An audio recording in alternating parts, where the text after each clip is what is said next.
Got it going on. Check. 1 second, don't start yet. And also, audio sounds better when you're talking to Krish. Oh, not like Well, obviously you don't want to talk like this because you're gonna look like an idiot on camera. But did you not click it twice? That's so fucking stupid. Yeah. You didn't click it twice. Go ahead. I should have put Macy on audio. So we didn't record any of that? My name's Kunal Bhardwaj, and I help write and direct the film Are You Here? My name is Jake Facio. I'm the assistant director and also the executive producer. How do you handle creative differences in between the realm of creativity and the realm of execution?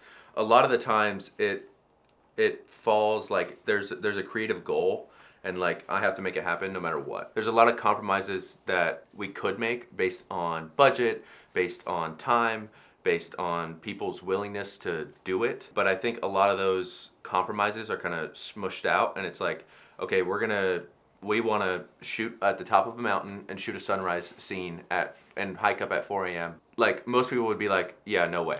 That's it. No That's way. literally it, dude. There's to me there were so little compromises in terms of creativity. Like I didn't feel like we were like, oh, that sucks. We can't shoot there. We literally just did it, and we were physically stopped from those things. And I think that's a testament to him producing and kind of doing the research. But like, dude, there was in terms of reaching our idea. It's really our idea that was the only thing that was driving it. I didn't think we were compromising much at all. Like we were pushing hard. The most things that we had to compromise was like certain takes and just like certain B-roll shots that we couldn't get because the sunlight was gone, you know, and we only had 5 days in the mountains and that was it. Logistically, I was able to achieve the creative goal for the directors. Damn right, and we're happy Precisely. you were able to. Precisely. Yeah. You killed it. What do the conversations look like in between you two? How did that communication go? It's usually like when we're hashing things out, I mean, in the design part, we were literally in school. Like I would get out of studio at 5:30 and then when everyone would leave right around 6-ish, that's when my actual day thing would start. School just came naturally to me personally. And like 6 o'clock when everybody would get here, everybody literally meaning Jordi and Jake, like that's when we were hashing things out. That's when I was like full turbine. Like it was this script process, even though like we spent so much time doing it, dude, those days were hard. Though that's what like real thinking for me was when I was at the kind of cap of my ability to be able to conjure up something.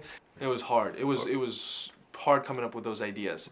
Or even like me just joining in on like the marketing meetings that you, Macy, Jordi, Krish. It's like, wow, right? Like there's a lot of talk and a lot of like different ideas going around, and it's like for most people it would be very hard to get to like that one idea because there's so many ideas, but like people are willing to listen to each other and like explain their ideas. I think that's very important, is like not just having an idea and being like, oh, well, I think this is a good idea because, you know, it's gonna make the most money, right?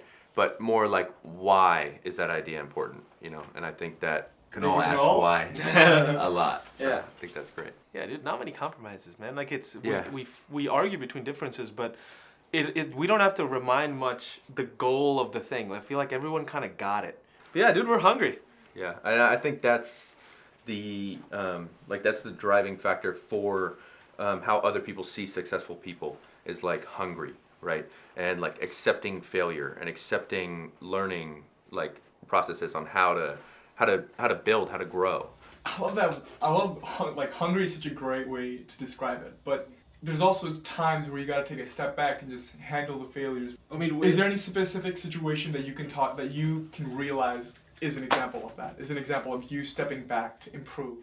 Oh man, like literally filmmaking is kind of interesting.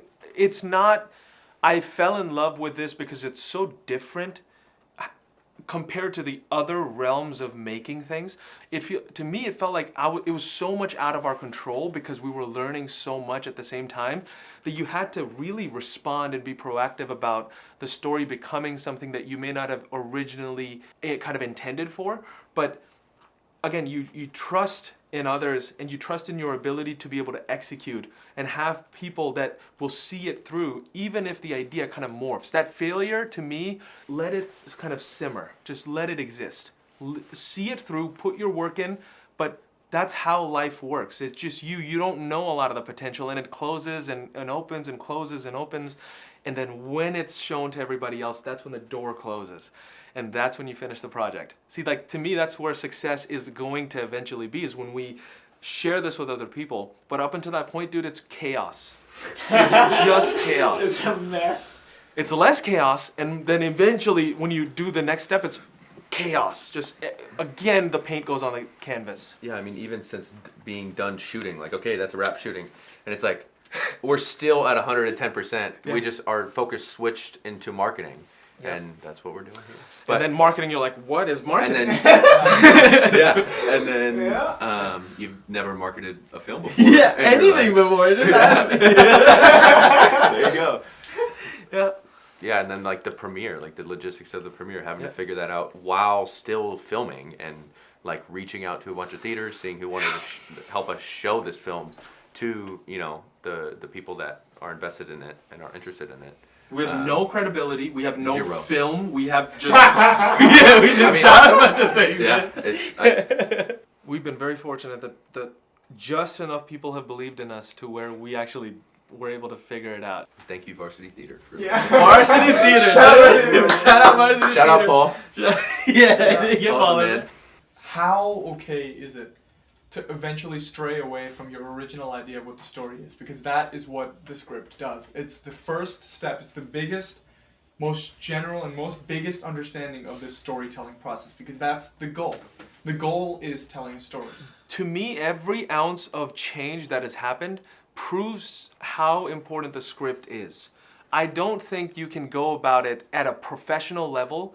If you have a story, and if you want to tell that story, that script needs to encompass as much as possible about that idea. And it can't deviate nearly as much as it has deviated here. That brings a beautiful product to the table, but I just have a way more clearer understanding of what all of these features actually mean. I understand the power of storyboarding. I understand the power of the script, or shooting, or editing. Like, all of those doors close, but where doors are entirely open is the script.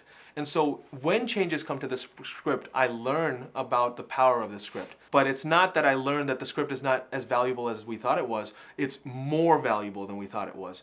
That beginning foot that you take, the beginning step, has to be just fine-tuned. Going back to your question about what I would do differently or what we could do differently, I think that better preparation and more time. Yeah. Yeah, Rob was right. Yeah, Dude, ultimately, so let's right. always say Rob was right. Rob was After correct. everything, Rob was right. Woo! Amazing. Wonderful.